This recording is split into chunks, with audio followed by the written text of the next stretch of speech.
Praise the lord. Have a beautiful morning. ప్రియ సహోదరి సహోదరుడా, మీ జీవితాల్లో ఎవరైనా మిమ్మల్ని హింసించేవారు ఉండొచ్చు, ఎవరైనా మిమ్మల్ని అసహించుకునేవారు ఉండొచ్చు, ఎవరైనా మీకు శత్రుత్వంగా ఉండి మిమ్మల్ని బాధ పెట్టేవారు మీ చుట్టూ చాలామంది ఉండొచ్చు. కానీ వారి గూర్చి మీరు ఎప్పుడు కూడా భయపడకూడదు, బాధపడకూడదు. ఎందుకంటే కీడును మేలుగా మార్చే దేవుడు మనకున్నాడు. హల్లెలూయా.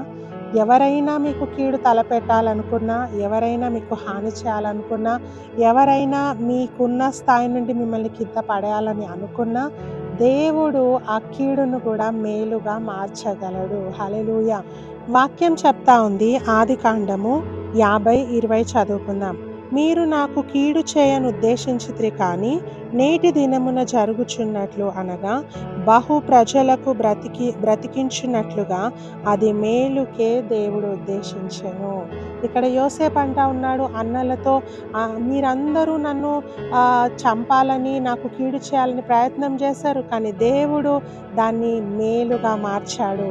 నాకే కాదు, నా ద్వారా అనేకులు బ్రతుకున్నట్లుగా, అనేకులు జీవించున్నట్లుగా, దీవింపబడినట్లుగా దేవుడు ఆ కీడును మేలుగా మార్చాడని యోసేపు చెప్తా ఉన్నాడు.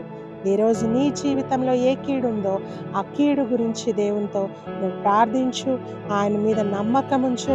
దేవా, నువ్వు నాకు తోడుగా ఉంటే నా కీడును నువ్వు మేలుగా మారుస్తావయ్యా అని నువ్వు నమ్మినట్లయితే, ఆయనతో నువ్వు సహవాసం చేసి ఆయనను అడిగినట్లయితే దేవుడు నీకు ఇతరులు చేసే కీడంతటిని మేలుగా మారుస్తాడు. God bless you.